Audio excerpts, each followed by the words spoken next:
recent series of books, Star Myths of the World and How to Interpret Them, I examine the overwhelming evidence pointing to the conclusion that the world's myths, scriptures, and sacred stories are all built on a common system of celestial metaphor.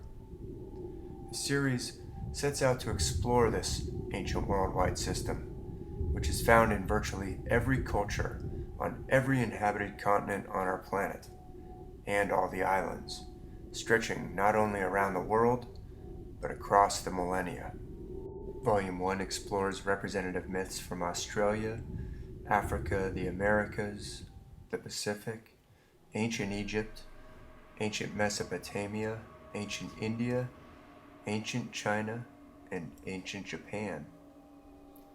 Volume 2 focuses entirely on the myths of ancient Greece and includes a detailed examination of the celestial metaphors underlying the events in both the Iliad and the Odyssey. In Volume 3, Star Myths of the Bible reveals that this same ancient system, which operates in the myths and sacred traditions literally around the globe, also forms the foundation for the stories contained in the Old and New Testaments of the Bible. This information has tremendous implications, and it should be seen as uniting us, uniting humanity. It also casts grave doubts upon the conventional paradigm of human history. Because of this, and because there are vested interests and agendas which are threatened by the evidence that all the world's myths and traditions share a common foundation, those who publish books presenting this evidence have often been viciously ridiculed, a pattern which sometimes continues today. The idea that the myths are esoteric, metaphorical, and celestial in nature is not a new one. Texts by authors going back to ancient times, to Macrobius, Plutarch, and even Aristotle and Plato appear to make references to this general thesis. More recently, authors such as Robert Taylor in the 19th century and the authors of Hamlet's Mill in the 20th have made the same case even more directly and explicitly. For his efforts, Robert Taylor was sent to prison for a total of 3 years, while the more recent Hamlet's Mill was assaulted by critics when it appeared in 1969. Despite its wide influence since its first publication, the Wikipedia article today, and for the past several years, on Hamlet's Mill provides a very one-sided, dismissive, smug, condescending assessment of the book, and features quotations almost exclusively from hostile critics who call the book pure fantasy and declare that it obviously solicits the suspension of disbelief. One critic bluntly states, "My reaction to this book is hostile."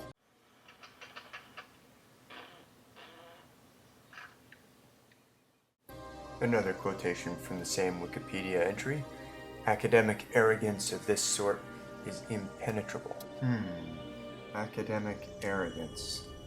And then, "I have nothing left to say except that I do not believe a word of it."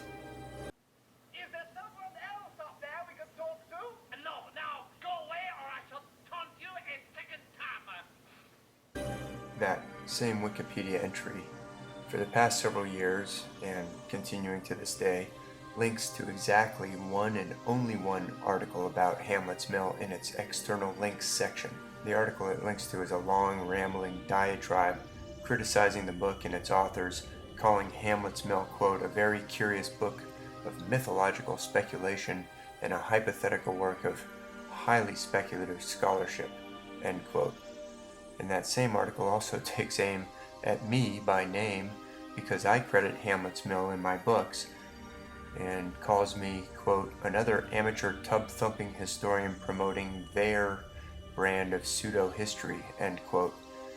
I'm not even sure exactly what that means, and it's also grammatically incorrect. Now the night to say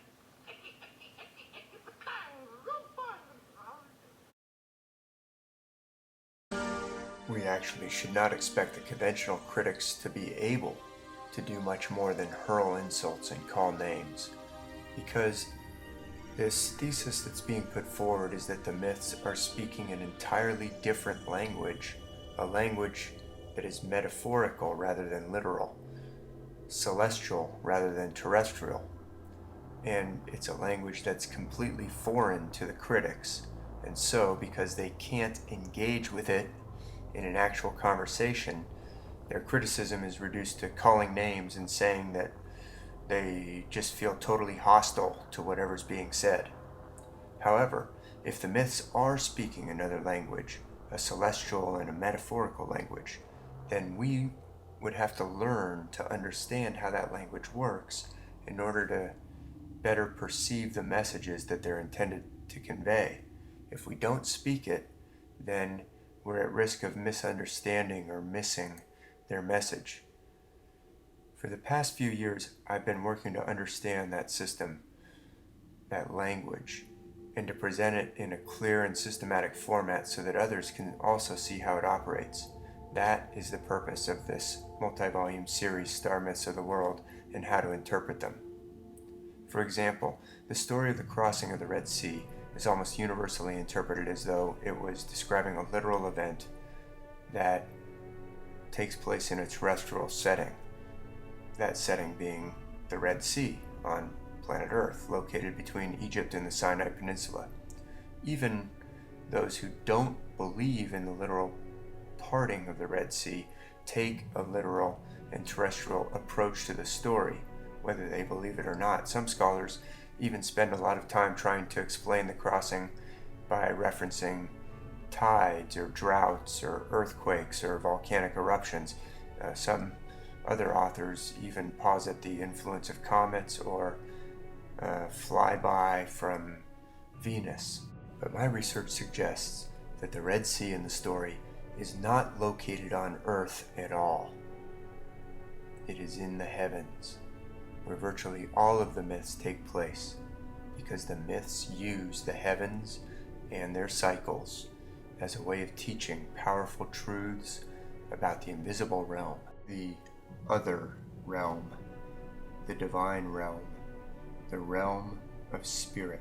There is very strong textual evidence that the Red Sea in this story is the shining band of the Milky Way galaxy itself, visible here in this planetarium image. The figure of Moses in this particular episode is played by the constellation Ophiuchus, the serpent handler or serpent bearer. Ophiuchus has a long rod or staff, sometimes envisioned as a spear, on the east side of the outline. Officially, it's the tail side of the serpent that Ophiuchus is holding. That represents, in this story, the hand which the text describes Moses stretching forth over the waters in Exodus chapter 14. That dark trail of the galactic rift, which runs through the particularly widest, brightest area of the Milky Way, that's between Scorpio and Sagittarius, right adjacent to Ophiuchus, represents the path of dry ground upon which Moses and the people are able to walk, with a wall of waters on their right hand and on their left. The chariots and horsemen of the host of Pharaoh that came out after Moses and his people are represented by Sagittarius, who's often envisioned as an archer, a horseman, or a centaur, and who does in fact follow Ophiuchus as we rotate from, or as we see the stars appear to rotate from the east to the west. The host of chariots, charioteers, and horsemen are drowned in the depths of the Red Sea, and the text specifically says that the wheels of their chariots came off in Exodus 14 verse 25, and that's represented by the southern crown, which resembles a chariot wheel halfway submerged in the mud or sludge or wet sand. This is an amazing level of detail in the text of Exodus, all of it pointing to a celestial and metaphorical interpretation of this story rather than a literal and terrestrial. And that is only a small sampling of the details in the Moses story. There are actually many, many more details which we have not even examined in this brief video.